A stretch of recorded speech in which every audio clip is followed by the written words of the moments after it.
The Dimp Digital Network presents Idle Game Chat.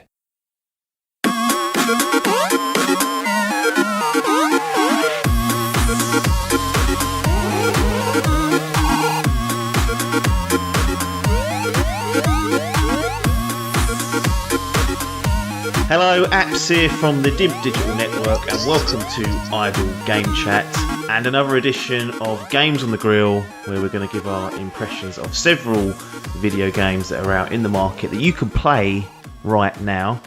I'm once again joined by the former Dimp Digital Gaming Quiz champion. It's Pac-Man himself. It's Tom Adcock. How you doing? All right, mate. Good, thanks. Not bad. 7 out of 10 if I had to give you a rating. It's not. Sometimes they're sloppy. It's what else do you say? Hang on a minute. Sarah's put the heating on. That's annoyed me. That's a 6. That's gone down. That's well. Banned from this sort of time of year, really. I would agree with that. The heating should be off. But yeah, to be honest, even in this house, it's been a little bit chilly lately. So yeah, I know, but I think it gets to a certain point of the year and you have to just wear a jumper. It can't be going on. I would agree with that as well. But we are here to talk about video games. We have got 5 games on the grill this time. Street Fighter 5, Untitled Goose Game, Baba Is You, Devil May Cry 5, and Undertale.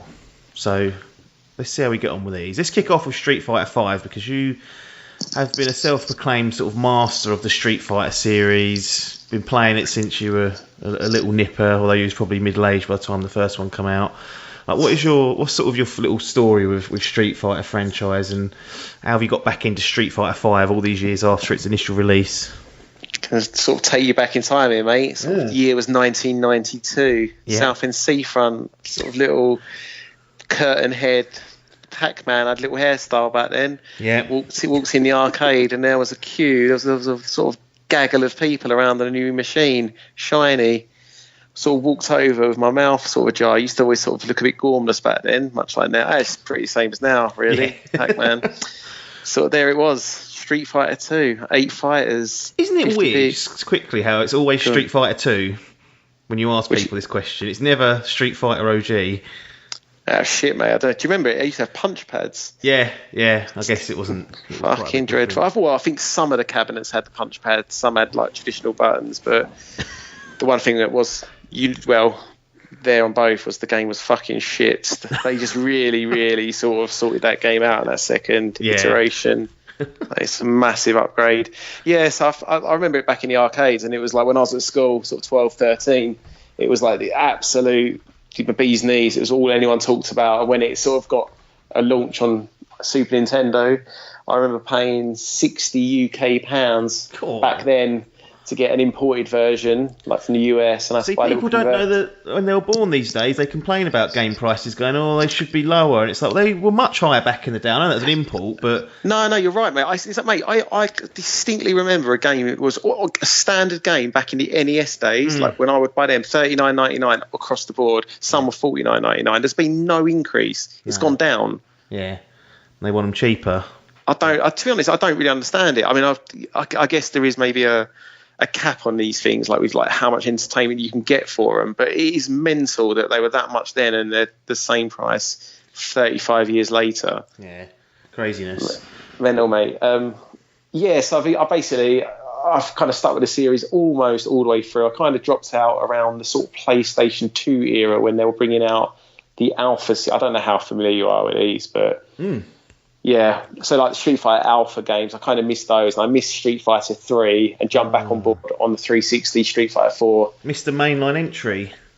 Yeah, totally did, yeah. That was a bit of an obscure one. There was hardly any of the sort of go-to characters. They had a lot of new people in 3. I think it kind of alienated people a bit, but apparently it's really good. Was online properly integrated by Street Fighter 3 or not quite? We had like the big Xbox Live explosion.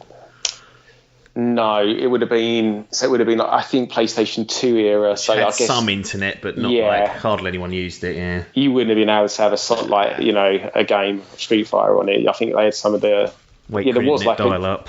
I think there was a Resident Evil game actually. Funnily enough, like after we were talking about that on the last episode, one of those. Yeah, it was like a online game, but so no, it was nothing that could have run this basically. No.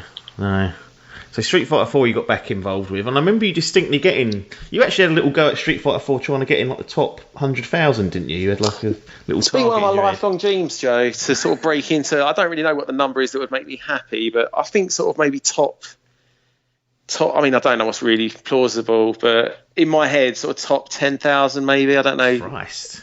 Yeah, maybe top 1,000, 5,000. I don't know what's the. Yeah, I mean, it's probably nowhere near achievable. How close did you get on Street Fighter 4? I don't. To be honest, I can't.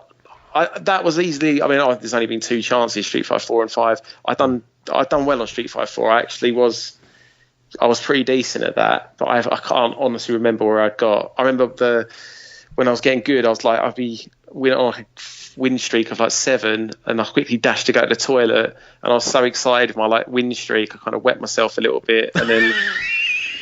I sort of put my knob away and realised there's a bit of quite a lot of. I'd literally wet myself, and I was like, right, so I need to stop doing this. This is what am I doing? This ages ago. I didn't think you'd ever want to bring that up on air, but that's. No, I don't mind. I don't know. I just don't know what was wrong with me. I was like, why have I not shaken that off properly? Like, why didn't I just press like come out of the lobby? Didn't need. How much do I need to play? What's going on? Oh dear. Yeah, so that happened, and then. I don't know. I guess the console generation kind of died off, and then Street Fighter 5. Here we are. When did you get Street Fighter 5? A long time ago, mate. And it's one of those ones where I've got it. Well, I don't know if you remember the release they fucked the release on this. There's been like 4 updates, isn't there, or 2 or 3 updates where they've like added content, and they said they weren't going to do this, and then they ended up sort of releasing like it's been like a Champion Edition, an Arcade Edition. That's it, yeah. I think they've done a couple of big sort of like No Man's Sky-esque huge updates, and the last one turned into like the Arcade Edition. So they have made a lot of improvements now. They've put a proper like single player storyline in there. Seasons. They've really fleshed out the characters, the rosters now. Because I mean, the thing is, we'll get into it later, but I think that one of my sort of negatives with this game is that even now, like Street Fighter 4 had like probably the biggest roster of any game up to that point. They were all unlocked on release. They just added onto it. It was like Smash Brothers for Switch. It was just like, here's everything, fucking do your bollocks. Whereas Street Fighter 5, they've gone right back on that. They've released it with like 12 characters. They're locked behind paywalls. You have to like grind out the hours to unlock them if you're going to do it in game. So I'm not a massive fan of that after what they did before. I don't know why they would. I do know why they would do it, but I think it is a step back because I think it's annoyed a lot of people and put a lot of people off. And this was along with a few other games this generation, a real botched release. It really cost them in the grading, and they probably lost a lot of fans because of it. Yeah. It wouldn't surprise me. So have you had to buy any of these sort of new updates since they've been coming out, or have you? No, the updates are free. It's just when I finally got around to playing it, I had to do a fucking big download. But other than that, fine. So everything was in. Like I did play a little bit of it when I first got it, but these games work a lot better if you've got one of these like high-end joysticks, or at least a sort of fighting pad, which I didn't have originally. I just had my PS4 standard pad. So I wasn't really enjoying the experience. And then when I thought, I'll give this a go, this was probably 4 months ago. I got back into it. And I thought, do you know what I'll do? I'll treat myself to one of these pads, and I'll give it a proper crack. So that's what I did. So how have you found Street Fighter 5 then? It's been a bit of an up and down journey with the release schedules and bits missing. Finally seems like it's in a state where it's at least feature complete, 4 years on. How have you found the experience of Street Fighter 5 in comparison to 4? Yeah, it's really good. I mean, it's kind of one of those things where they've perfected this game like several times now. So they're kind of just riffing off, different ideas of, 2D fighting perfection, really. So they've made some. I mean, the thing is, I guess without me going back and playing it and then really comparing the two side by side, the changes they've made are like negligible. They're not like, anything massive. I can't really remember exactly how it played and how it, this compares. I think it's a bit slower. Like you have to be a bit more methodical with your moves. There's, obviously some new characters in there, but most of those to me to play with are still locked. Like you really they really push you to. Oh, so they're still locked now, even though you've played a fair amount. Man. But you could pay to unlock them if you wanted. Yeah, you can pay to unlock. To be honest, I couldn't tell you how much you have to do, but you can't. It's expensive if you want them all. Obviously, you can buy them as singulars or packs. I have bought some, which is weird. See, it does get me though, because I would never ever normally pay for anything in game, cosmetics. But I bought my little Ryu a little outfit, and yeah. So got you then. Yeah, they did. They really got me. £2.50 for that. But he does look good. So I'm like, right. Have you come across anyone else with the same outfit yet? And you're like, yeah. I think it's like sort of popular sort of go-to. But so if I was to buy the Champion Edition now, I would get everything that you haven't got instantly because I've got the latest version. Is that correct, or would I still have to pay to unlock? No, I think you still have to unlock. So because like my version now, when I boot it up, is the like arcade, like the most recent version of the game, the same as what you would get in a box if you bought that now from Amazon, as far as I know.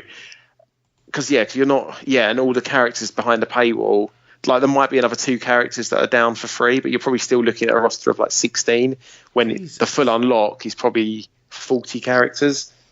That's crazy, because the game, the online game especially, like it kind of lives and dies with its roster diversity, and to have some of them locked away that people can, in theory, get, but need to do a hell of a lot of gameplay to unlock them, just seems counterintuitive.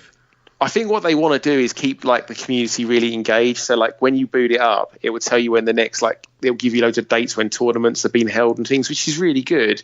So they want to keep you online in a regular basis, and they'll have like, double XP days. They'll have like all these different like events, and really it will literally spell out how you quickly, the fastest way to unlock people. But it'll be like, go into the training, do this story campaign, go online and fight 10 ranked battles. Like it's a bunch of things, and it's like every day that would change.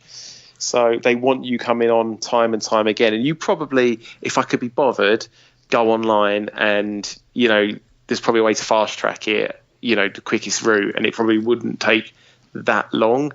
But I, had a look a couple of times when I was playing. I've been putting in I've probably put in about 70 hours on this in the end. Yeah.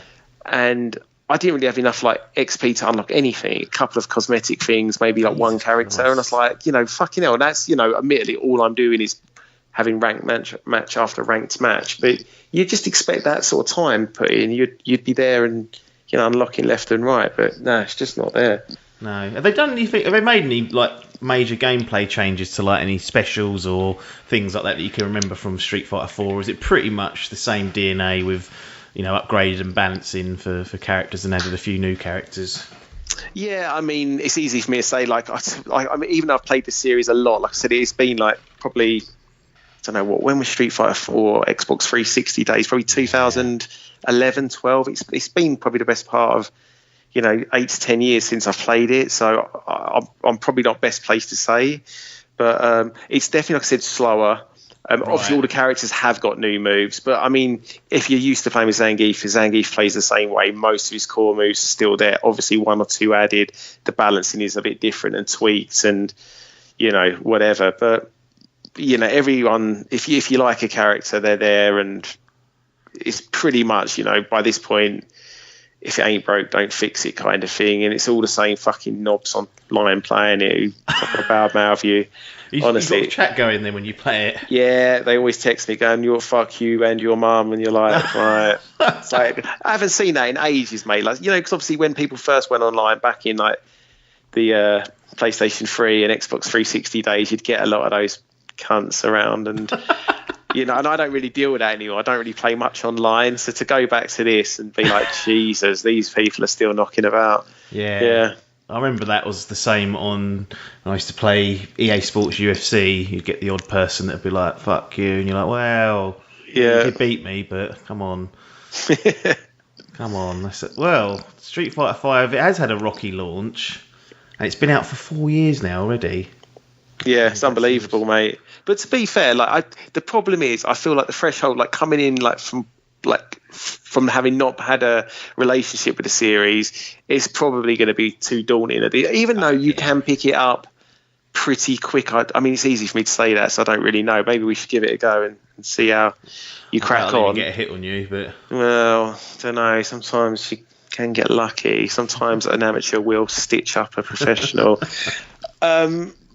But yeah, I mean, anything. I tried logging into that Warzone thing, that Call of Duty thing, and I played it a couple of rounds. I was like, fuck this, like I've been out of this way too long. I'm shit. So I imagine it's a bit like that in a fighter.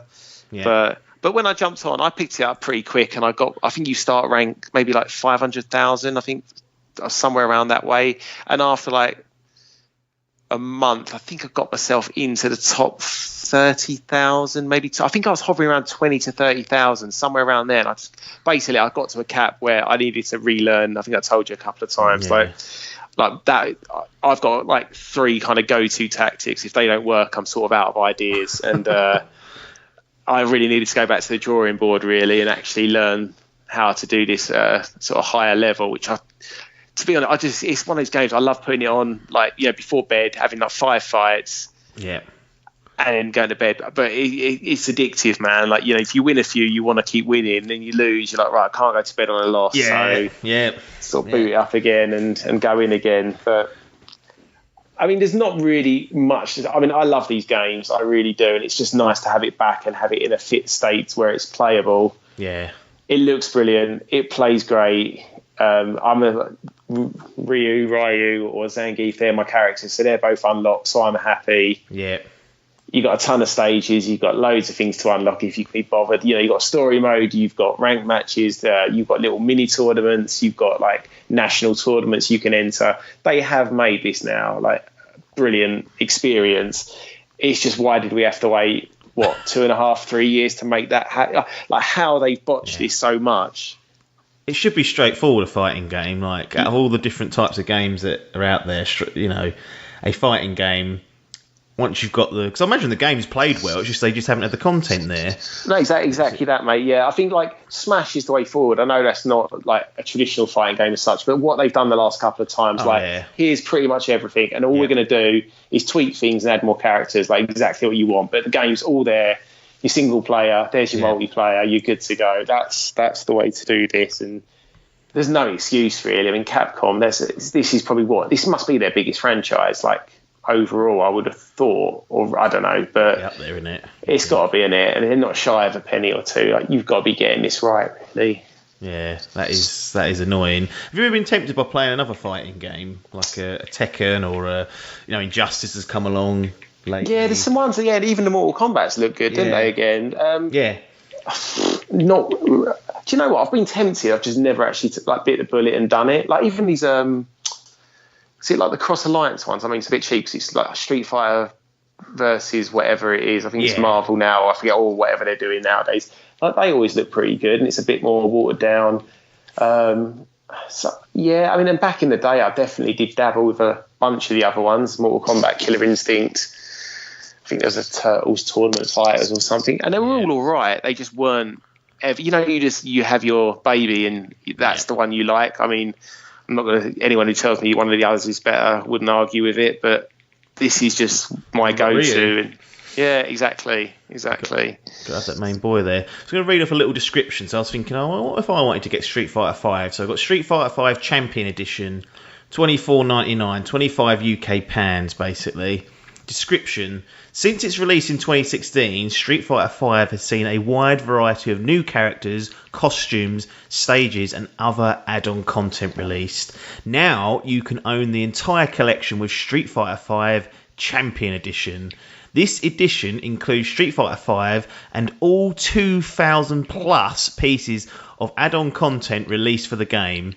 All 24 currently available additional characters up to Season 4 are also included in the kit, which in addition to the original roster of 16 brings a total whopping of 40 characters. This is the ultimate way to enjoy Street Fighter V. Right, so that's annoyed me, if I'm honest. Yeah, that's why I read it out. Really fucking twisting the knife. And go, I'll have the roster, thank you. Next. And you'll be sitting there going, right... That's surely there's got to be something that I can download or add on maybe then that I just haven't realised. Like, to be honest, like I said, it doesn't bother me because the characters I would play as are there waiting. Yeah, I'd have a little mess around, but I'm happy. Yeah. But if that's the case, that is a real kick in the balls from Capcom, if I'm honest. I've been bigging them up the last 2 podcasts, and now that's what I'm getting in return, is it? Well, you can't be trusted, these Capcoms. They really can't. What about a grading for Street Fighter 5? I may well have just brought it down a mark or two with that revelation at the end, but since someone who's been there since the early stages of this, when it was in a real shit state, but we're reviewing it in 2020, it's come a long way, but it's still obviously not ideal for you with the character and content piece. I've probably got that little Ryu costume if I buy it. Yeah, thrown in. You got all 2,000 pieces sitting there, mate. Fucking hell. How's that happening? Yeah, I would say if you can come in and get that 25 quid, everything unlocked like they say. Until they do the next edition. In my opinion, I mean, I haven't played everything, but I would say probably the premier fighting game on this console generation. I'm going to give it a 9. Jesus. Yeah. Wow. It's still there off all time. I mean, I haven't even looked at the single player. No idea if it's any good, but I don't think that's why you'd get a game like this. The fucking toot story anyway. Mate, I went through the Smash Brothers Ultimate Story, World of Light. Brilliant. Mate, I had a look at that, mate. I was like, what am I doing here? So long. So unnecessarily long, that game. It's quite fun. But then it's a fighting game, so all you're doing is fighting the AI over and over. And it's like, right, how often can I do this? I mean, this is rambling now, but I only played it for a couple of hours, but I was like, right, so I'm stuck as, is it Kirby or someone at the beginning? Yeah. He survives. And I did like that opening, actually, quality. But then I was like, right, I'm sort of getting these, like, sort of buffs, like, spirits. What's that about? The spirits, like, they buff Kirby, basically, and give him, like, you can have a starting weapon, for example, or you can increase your attack. And the more you kind of level up the spirits, the more, the higher the buffs are, basically. But you can also unlock new playable characters. So if you're really good with Mario, you can unlock Mario and whatnot. And each enemy you face has a certain type of AI sort of level and whatnot. So what you've got to do is try and construct a spirit team that's against the weakness of the AI, and then you'll have a better result against them. But you get less XP for doing it and bits, so it's a bit of a trade-off. It's like, do you make it easier for yourself and get less rewards at the end, or do you just sort of make it really hard and perhaps sit there and fail a few times, but then get a higher reward at the end of it? It's quite good. It's actually quite good, yeah. Fair play. But it is fucking long. I think I finished it on the plane on the way home from St Lucia or Barbados, whichever one it was. I was doing my nutting. Mate, you could have had fucking Cuphead for that. What's that happening? I ain't doing that. Nah, rubbish. Another thing that might be rubbish when people look at it is Untitled Goose Game. Well, I've played this. I've finished it. I'm surprised you haven't finished it, in all honesty, because it's not the longest game, but... do you know what I did, mate? I started playing it, I was enjoying it first bit, but I didn't realise you could kind of fuck a whole level. So the first little level, I took the geezer's keys and dropped them in the water and could never find them again. I sort of needed them later on. I was like, right, that's annoying.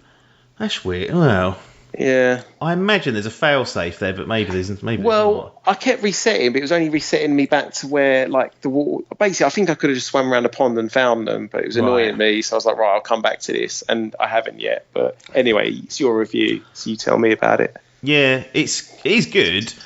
I'm really surprised, though, that it won GDC and DICE Game of the Year awards. They're like the two awards that I look at, because that's the developers and the industry voting for the winners. And I was like, Jesus, how has it got that? We've had like Sekiro come out last year, like a critical darling, From Software, well respected, and then Untitled Goose Game comes out of left field on Game Pass and goes, hello, and takes the top award. I mean, that is insane. From what I've said, I mean, don't get me wrong, it looks really good, and I've heard nothing but good things about it, but I feel like it's more like an industry joke. Like a sort of like, not, you know what I mean? Like, they're all like, have you heard of this game? Oh, it's actually pretty good. It's funny. Look at the goose, like, pissing off the farmer. Yeah. But that's shocking. It's a strange one. I mean, I liked it, don't get me wrong. I'm not sure, having played the games that I played in 2019 that were released in 2019, that it's Game of the Year material. But it is charming. It's short. And as I guess what people would say, there's a lot of character in it. Well, it's funny as well. There is actually like just playing as a fucking goose, like pissing off this idyllic little English village. Little Wakering village, sort of around. It is Wakering, yeah. Fucking hell. How big is it? Like, and it's kind of like a bit open plan, right? Like the sort of the little parts of the village interconnect, I heard. Yeah, so as you work through, you work through a pretty linear path, but it's a little bit. I'm not going to say it's anywhere near got the complexity levels of a Bloodborne or a From Software game, but there's eventually like shortcuts that come round back on themselves once you've gone off on a little path. Oh, okay. And it will unlock different bits, and then even once you've finished sort of the main game, there's other challenges for you to do in like the new open area that you've kind of created by opening the doors or the gates that were locked previously. So there's stuff to kind of go back to. It's just nice and relaxing to play. Quite funny and fun to experiment with because you don't really know how people are going to react to the goose when you do certain things to it, and you obviously get like a list of tasks that you have to do, like open the gate or figure out a way to open the gate, all this stuff. And it's just experimenting with the surroundings and whatnot, and I did really enjoy it. It's a great little game and didn't outstay its welcome. Yeah, how long did it take to get through it? I'd say about 5 hours tops. Oh, right, yeah. I did it in 2 sessions, and then I was back to it. Like I said, I haven't done any of the added value bits. Sort of at the end, it's like sort of the more advanced tasks. This is sort of the ideal game for that Game Pass, really, isn't it? It's something, because I reckon it's a bit of a premium price because of, I don't know how much you pay for it, like on the open market, but I'm guessing it'll be about 20 quid. Let's have a little look. We can find out what I'm going to say £17.99 if I was a guessing man. It is £17.99. There you go. 17. But which is fine, I would say. Asterisk, it was £13.49 until October the 4th. So if you were buying it in that early part of the release. Why are they still showing you that, though? Rubbing it in again? What is wrong with these companies? Wow. Can't help you there. But, yeah. Yeah, I don't know what that's Met Trophy. They leave stuff like on there just to show that it was cheaper, I guess. But no, it was. It's like a stealth puzzle game, really, isn't it? When you break it down, you're this little goose that runs around and wreaks havoc on the little weight critters. People love it. That's it. Yeah. So you can like basically pick things up with your little beak. You can honk at people. That's it. Does it do much to honk? I didn't really have it.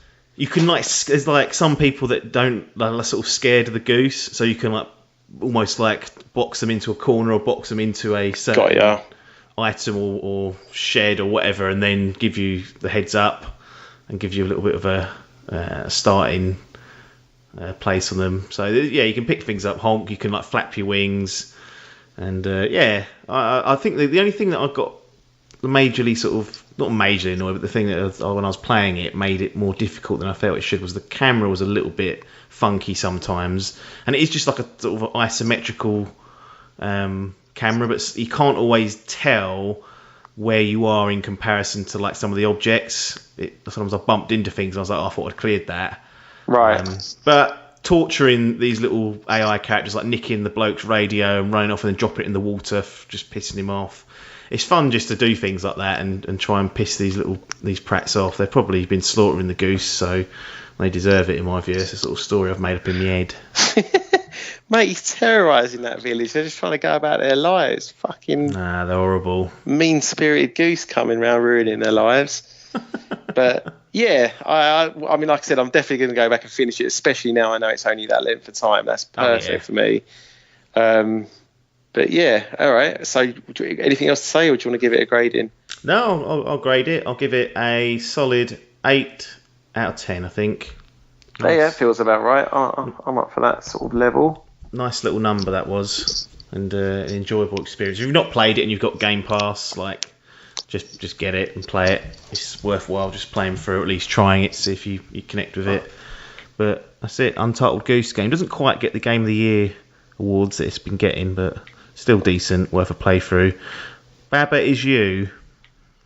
Jesus fucking Christ! What is this? I've heard of the name, and I don't know anything about Baba Is You though, so I may rely on you to do some quick. Right, I'm going to have to use my Pac-Man brain here to describe this. I'm not really good at this because this is fucking weird as. I heard about this on another podcast and I don't know why. I don't know if I even really like it. What's going on? Who are these other what do you mean other podcasts? Well, someone we tried to get on to, he interviewed for Dimp, Jason Schreier or whatever his name is at Kotaku. I know he didn't make the grade over here. Ooh, he's gone now, he's at Bloomberg. Yeah, mate, all he ever talks about is crunch. No one cares, mate. Just get me my games.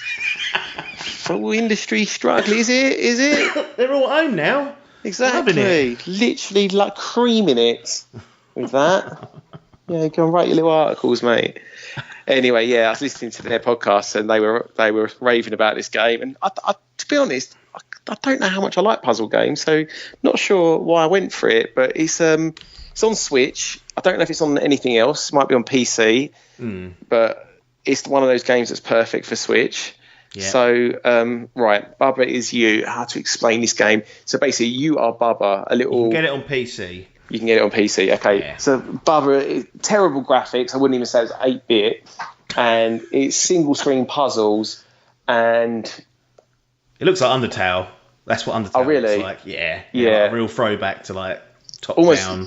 Yeah, like Commodore sort of or Amstrad graphics. Like it's dreadful, but you'll have a task. So basically, you're Bubba, a little like character. I don't know what he's meant to be, like a little pig or something, and you'll have to get like past the little river and to a goal, like a flag, basically.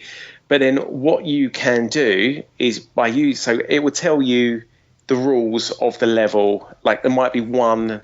It'll be like Bubba is you, flag is goal, river is sink. Oh. So you can't. So basically, obviously, you can't go into the river. You need to get to the flag for the goal, and you are Bubba. But what you can do is move all of those words around in each other. Right. So you might change Bubba is you into river is you, and then you can literally move the river out of your way, and then switch back to Bubba. I see. But then, you say that by doing that, you might not be able to switch back to Bubba because you're now stuck as a river. But you have to use those words to like manipulate the rules of the level. Yes. So it's really, there's nothing else I've ever seen that's like this. No. It is absolutely mind-bending, some of the levels. I'll be honest, I haven't beat it. I got to a point where I was struggling. So I think there's probably 8 worlds with about 10 levels each per world. I probably got through 4 worlds. I probably got through 3 worlds on my own, off my own back. Then I started struggling. I was having to kind of look for like help on one in sort of 3 levels. It got to a point where I was basically then YouTubing like 5 in a row, and I was like, there is no point me playing this game. Is not, that's not how it's. What's the point? I might as well just watch someone play on YouTube. I'm not. It's ridiculous. So it was kind of too smart for me at the end. I don't know if I'll go back and finish it. I think maybe I had my fill of it, but it is actually one of the cleverest games I've played. Like, you will sit there like staring at this thing and swapping it around, these words around in every which way you can think of. Yeah. Completely baffled. I was playing it on my commute and it was perfect. And then sometimes I would sort of literally be at work and I'd be like, hang on a minute, I can become like The Rock. So you were sitting there working, and you'd have a light bulb moment and think, exactly, pop in your head, and you'd go back, and it was that perfect, that video game perfection where first time I've done it, I was like, that was so easy. Like, that's the thing. And even watch those YouTube videos, every level can be done in like maximum a minute and a half once you know what you're doing, and it's just changing those words around and then moving this, different things around on screen. But honestly, some of like the puzzles, the intricacy of them are amazing, because you kind of basically you'll start doing things, moving it, you'll be like, right, so clearly I've got to like become these rocks first of all. So you change like Bubba is you to rock is you, but then it gets so complicated because it will start off quite simple, like things like that, but then it will be like trees spawn, so like you can literally get anything to spawn out of these trees by changing the word around, and you'll have to spawn a whole screen of Bubbas and then like lemmings him into a canyon, so like then you end up walking across his like corpses to the flag and stuff. Like, it's incredible, but you'll kind of feel yourself getting onto like a good run, you're kind of halfway there, and then you'll just get that, you'll be stuck for fucking ages, then you'll just get that light bulb moment of that last thing, and it is so satisfying, and then you're instantly stuck again. It is like a bit like Sekiro or Bloodborne in that respect. Like, you're just so chuffed that you kind of figured it out, and then to instantly go back to not having a clue what you're doing. Disheartening. How long do you reckon you put into it before you get to walk away from the? Probably quite. I mean, I'm probably going to really embarrass myself here if you look at how long to beat, because I reckon I played it morning and night commute, and I played it for a good sort of 2 or 3 weeks. So that's sort of 15 hours, 16 hours probably, somewhere in that. Christ, Keaton, you still weren't through? Nah, struggled, mate. Right, how long to beat? Let's do the embarrassment. Go on then. Bubba is you. Main story 5 hours. Yeah. No, but main story and extras 20 hours. Completion is 43.5 hours. All styles 21 hours. Oh, all right. So is there like optional stuff in there? That sounds to me like you don't have to do everything. But so it's kind of a bit of basically you'll do the core levels, or say like there's a world of like 12 levels. You're sometimes on the early ones have to do 8 of them to kind of progress to the next world. Yeah. And then you've got like these sort of harder levels, and then within the levels, I think there's a couple of like secret Mario style worlds that will open up. So, and then I think some of the actual maps might have a puzzle within the map itself, if you know what I mean. So there'll be something to move around there. So I think they're the kind of things they are. But I think, I mean, clearly, if you kind of get this, maybe if I'm better at English, really, it would sort of, come more naturally. But to be honest, I've sort of always struggled. I kind of do enjoy a puzzle game, but I'm not smart enough, really. That is the problem. It can be the best feeling in the world or the worst feeling in the world. Immediately can put you off the game quite quickly. It's annoying because it's not normally the game's fault, it's you. So it really does damage your ego. Yeah, it does. And to be honest, a lot of games I would just try and ball my way through. Sometimes on those Resident Evil things, spin dials, and I'm I don't really understand this. I'm just trial and error spinning things, and I'm right, getting some lights going on here. In the wrong order. Yeah, and it kind of just ends up working. I'm not sure how I've done that, but I'm through. It's fine. Move on. So it sounds really interesting, actually. But my question is, do you ever change the words around or do something that you think is going to happen and it doesn't work, or they really balanced it so that you can almost try anything that the words allow you, and might not get you to the end goal, but it will work as intended? Yeah, so you can be, obviously you can, it always works, but it will dead end you. So sometimes, if you turn Bubba into some an inanimate object, you'll just be stuck there and effectively be dead. But there's just you just press L1 or whatever it is on Switch, and basically you'll then just go back a step and you won't be that object anymore. So, so the word will just so you're literally, when I say moving the words, you're literally using your character to shift the words up and down. So sometimes even just to get the words in the right order, you'll have to manipulate them on walls, if you know what I mean. Because you always need to be something. You can change sometimes from Bubba into another character that's on screen that's not moving until you make it. But then if you change that character into something that doesn't move, like a tree, then you're stuck. You've kind of killed it. Unless it's the very last move, you're then stuck. So you can pretty much do everything you could think of, but it's just, a lot of the time you will be wrong. But they make undoing, you can literally just keep pressing the same button and you'll undo, you'll literally reverse every step you've made all the way back to your very first step, and it's really quick. So that's good that you can just go one step at a time also, and you haven't got to do the whole pattern again, because that's annoying when you restart from again. You're what order did I do that in? No, exactly. So that's what I mean. So when you kind of know you've got half the level right and then you're going wrong, they make it really easy just to go back to that point where you were wrong, basically. Yeah. Well, I might have to look into this Baba review and see what happens. I won't ask you for a score because it's an incomplete one, but no, that's fine. That's certainly going to put that on people's radars. It's like a puzzle game and haven't looked at it. And it's on Switch and PC as we speak, so take a look if that sounds like it's interesting. I was going to jump to Devil May Cry 5, but I really think that based on that, because of there's a couple of similarities between Baba Review and Undertale, which I have played through and finished, that I might just jump into that, because just looking at the screenshots, it's in a similar sort of very stripped back, sort of top down, simplistic graphics. It's all like pixel art, but they made it look like old school graphics on it. And I thought everyone had heard of Undertale for whatever reason, because it was one of those games that came out and got pretty good critical acclaim. But when I mentioned it to you and we said we're going to talk about this, I didn't see a little light bulb going off in your head. It's almost like, well, what's that all about? Yeah, no, my little brains. I'm just going to have a quick look at it now, actually. Yeah. And no, do you know what? It doesn't look familiar at all. I'd say, yeah. I mean, this is a bit better looking, but yeah, go on, give me some deets. 10 out of 10 on Steam. Fucking hell. Mate, people fucking love this game. And it is. I can see why people love it, because it's got so many new ideas in a genre that probably could do with it, and is really sort of clever in the way it goes about things. And because I'd heard so much good stuff about it, I'm ashamed it took me this long to get it, but I'm glad I finally gave it a go. I've had it on Steam for probably about half a decade. It's been sitting there. I'm not as enamoured with it as other people were, so my opinion's still good, but not like the amazing that I've seen people call it. And it's like a traditional RPG that's trying to shake things up. Has a great little story, like this little girl that falls down this little cave, and it's full of monsters. And in the opening part of the game, it explains that there was monsters and humans who lived in the same world, and then there's a ruckus basically, and the humans won the war and put them into this little cave, and you're a little girl that you fall down there, and you're just trying to get out basically. That's the long and short of it. But along your way, as usual in these RPGs, you come across some really fun and interesting characters. And I think the best thing about the game is the characters that you meet and that you speak to. They're all really well written. They're really funny and interesting to kind of get to know more about.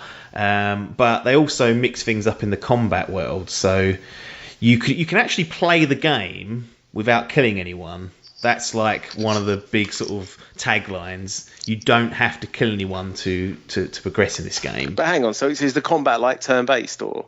Yeah, so the combat's turn-based. You'll get like a little screen come up, and it'll be like this little blob or whatever the monster is, and then you've got two options. One, you can straight out attack them, and you'll hit attack, and then this little bar will go from one side of the screen to the other. And the idea is that you hit the action button when it's sort of in the middle, and that gives you the most damage. Okay. And your damage sort of cap will depend on what weapons and armour you've got that you've picked up along the way, so you can increase that. Or you can choose to talk to the enemy and find out more about them. So if you talk to them, it might reveal that actually they don't want to fight, and in which case you've just got to show them that you're not a threat to them. And then this little thing called like mercy will show up, and you can hit that, and then you can walk away from it. You'll get gold, but you won't get any experience for it. Right. So you're rewarded with money rather than buffing up your character. So if you make the decision to try and like not kill anything, you kind of have to stick to it, because you can't really do half and half, because if you start killing things, your level won't be really high enough to take on some of the bigger enemies in a straight fight. Right. But the other key to the combat is that each time you either choose to attack or speak to them, so you can only say one thing each round, and then so you might find out the detail in the first round and then be able to implement it in the second round. But each time you do that, it brings up a little defensive mini game. So you'll control a little heart in a little box, and essentially, most cases, you're trying to avoid obstacles that the enemy might throw. So it depends who you're talking to. The obstacles will be in different. In some cases, there'll be just like little boxes and little sprites that pop up that are quite easy to avoid. If you do get hit by the object, you take damage. That's how you take damage in the game.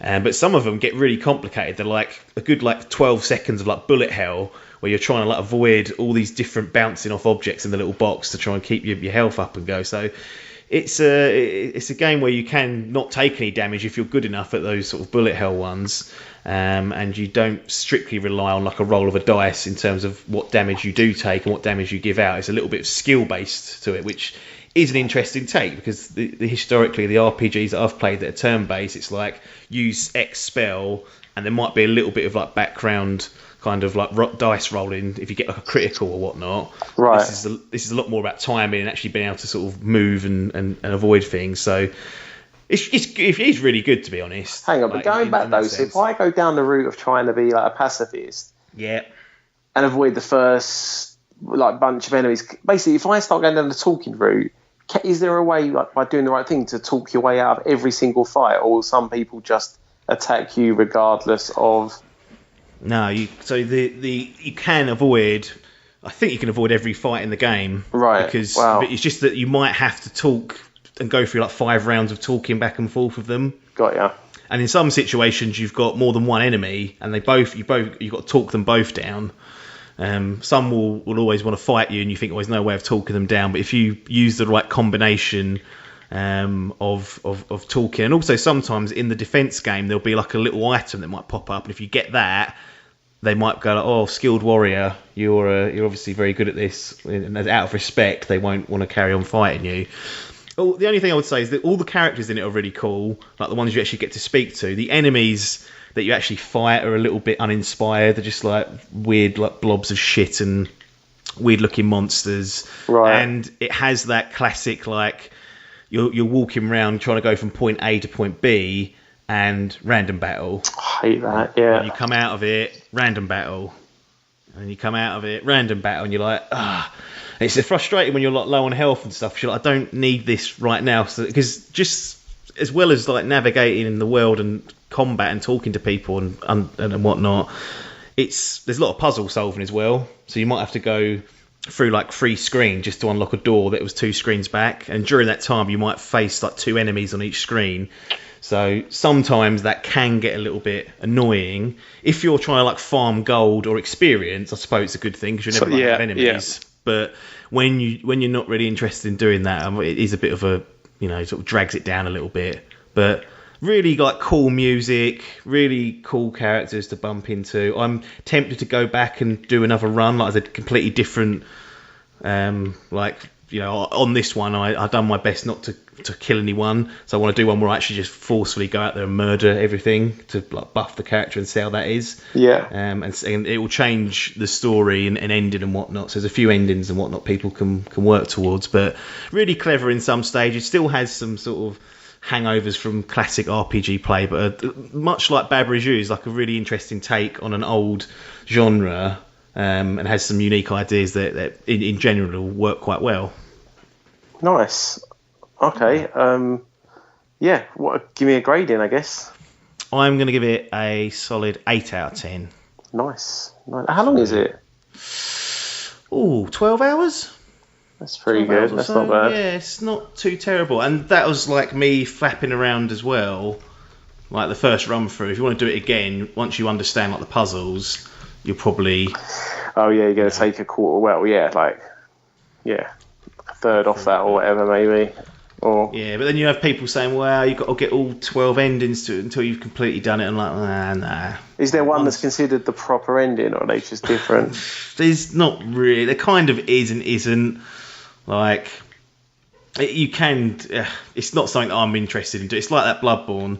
You know how there's like the best endings if you get all the umbilical cords and all that stuff. It's like not dissimilar to that. Like, there's no umbilical cords, nothing to collect, but I think in order to do it, you have to go through it a few times to even get that one. But I've had my feel of it, and I'll probably go back to it later this year and do a run through on like full like genocide mode and just slaughter everything. Yeah, because it will change the way the characters react around you as well, because you're killing their buddies at this point. So I imagine I'll get into a few more scrapes that I didn't on my sort of attempted pacifist run. Well, it sounds like that would be quicker anyway, like engaging in the combat rather than trying to talk your way out of it would save you some time anyway. Yeah, because you're not going to be sitting there trying to work out what to do. It's just like, let's just slaughter these bastards. But yeah, nice. If you've not played it and you've got time on your hands and want to play something that's quite unique, then Undertale's a good pick for sure. Sweet. Final game, Devil May Cry 5. For some reason, I never thought you would play this game. Do you have a history with this franchise or anything like that, or is it just another Game Pass, right, good value, good AAA game, I'm going to jump on that? It is. I've just realised I'm like sponsored by Capcom on these last few shows. And Game Pass. I think nearly all these games have appeared on there at some point, or the majority have. Yeah, I mean, this was... Hang on, what else? Brothers, you speak for... No, I think this is the only one I actually played on the old Game Pass, isn't it? Okay, fair enough. I think so. Untitled Goose Game. Yeah, but that's you reviewing that, mate. Yeah, Outer Wilds I did earlier. Yeah. Well, anyway, this was definitely a Game Pass. Plague Tale Innocence, that's on there as well.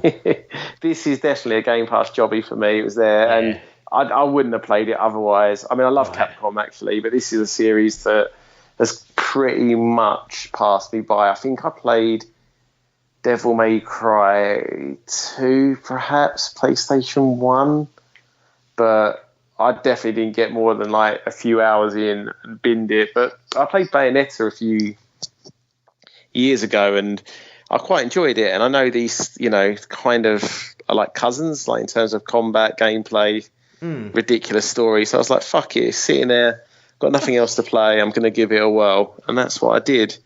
Yeah. But do you know much about...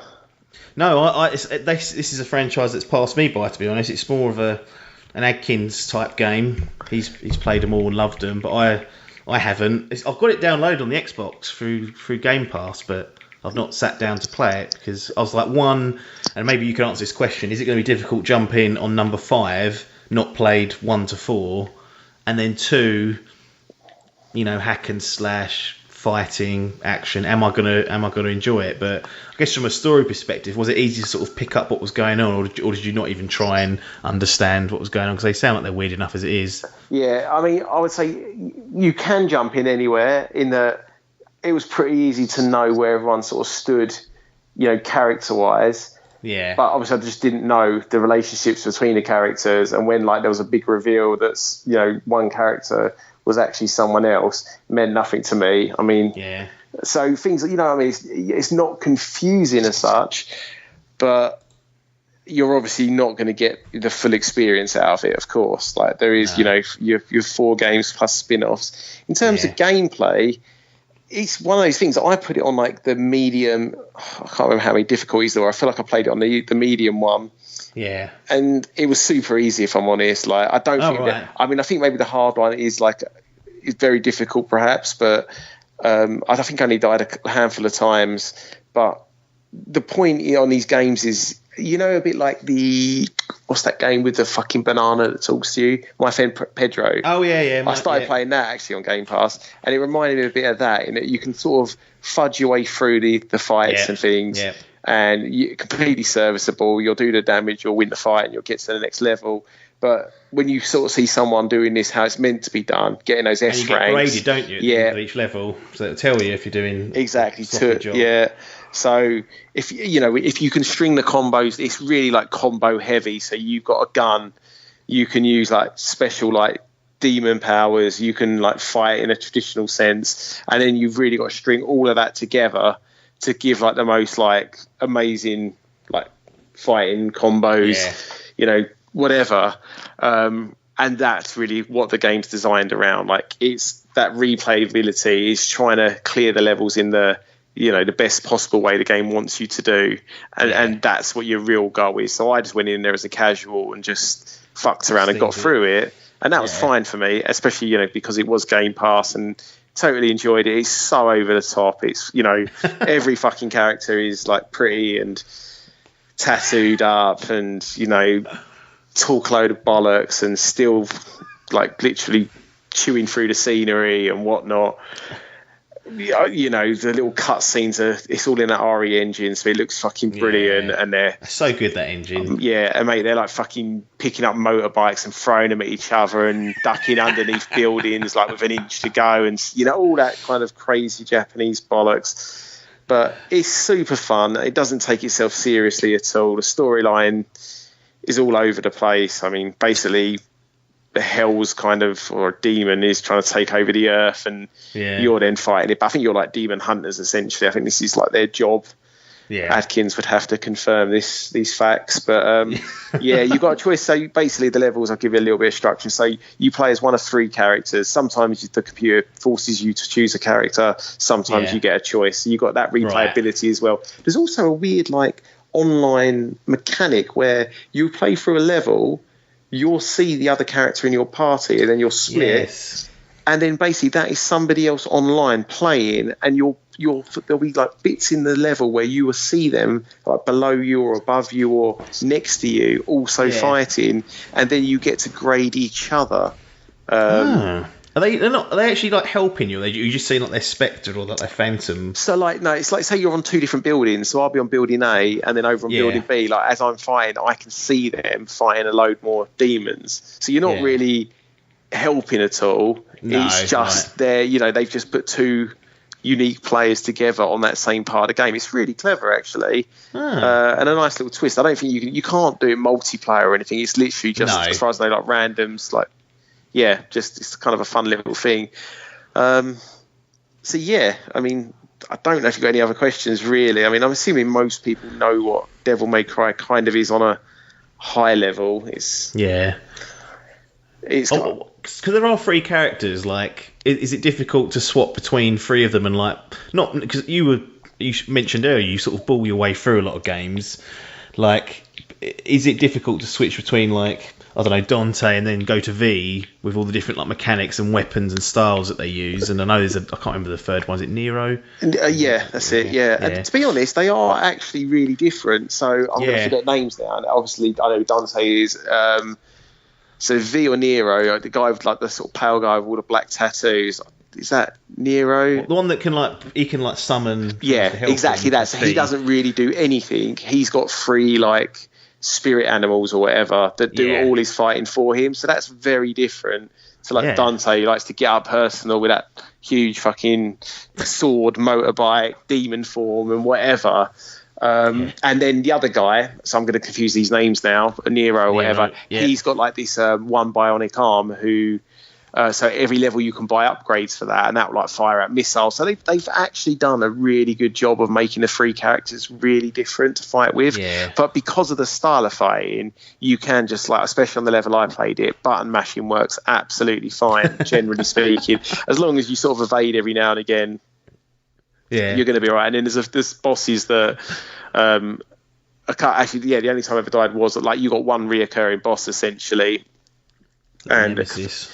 Pretty much, yeah. And then it took me a while to figure out how to beat him. He sort of took me down a couple of times. But other than that, it is genuinely a case of evade, attack, and just knowing how much you can get in before you need to do another evade. I'm sure as you go up the difficulties, it requires a lot more skill to do. But do you know what? It's good that someone like a casual can jump in and enjoy it. Yeah, man. Still. I was enjoying it. Like, I actually, it was at a time when I didn't really know what I wanted to play, and I found myself going back to this. Like, I was really surprised. I thought, I'll just fire it up and play at level. And I was like, it's actually so easy. You just run around, a new enemy type gets spawned, they give you a little introduction with a name, tell you who you're fighting generally, and then you'll fight a bunch of those guys, and then, the world will open up again. I don't know if I'd pay like 50 quid for it, but I enjoyed it way more than I expected to. I mean, I don't know if they've got remasters for these. If there was some way I could play some of the older ones or whatever, then do a couple of them. I wouldn't, be against Adkins, it. Really. Adkins, put it in the comments. Yeah, please do. And it sort of makes me excited for like Bayonetta 3 as well, because there is a place for these sort of games. I mean, they're not my go-to by any means, but do you know what? They've got their place. These fucking high concept hack and slash fucking Japanese megaphons, like compared to that thing that came out on Switch and stuff with Zelda running around those battlegrounds. What's that called? Dynasty Warriors. Oh yeah. Like, I don't know if that's fair comparing them, but I enjoyed this way more than I enjoyed that kind of. I think there's like a similar combat with the two, like very much hack and slash and just fighting through waves of enemies. I know it's not exactly the same, but I enjoyed this one way more than I ever enjoyed that. And I know I think there's, this appeals to a certain type of player, and I think if you're going to like this, and if you are, then this is done by a AAA developer. It looks amazing, plays really nice. It's a good length. It's that sort of probably 12-13 hour sweet spot for me, so I was well on board for that. Up in ridiculousness and action as it goes on, gets more. Oh mate, crazy, it starts at a 10 and pretty much stays at a 10 all the way through. There ain't no fucking downbeats in this. It's just more and more over the topness. Nice. Well, what's going to be the score for Devil May Cry and your first outing in the franchise? I'd give it a solid 8 from me. Excellent. Yeah, it's worthy of that. Probably another half a point if you know what you're doing, maybe even a full point. But yeah, I really enjoyed it. Didn't expect to at all, so I was well happy with that. Excellent. Well, that brings a close to our record high of games in one Games on the Grill episode. We did 5 there, so I think that's quite impressive for us. I mean, a bit of a whistle-stop tour for some of these, but sometimes volume is more important than detail, I say. But then I will sit there and talk for an hour and a half about one game next time, so you'll get both depending on how old the game is and whether it interested us too much. But well, that's it, Adcock. Thanks for your time for Games on the Grill, and I'm sure we will speak to you in the near future very soon. Everybody else, thanks very much for your time, and ta-da. Oh.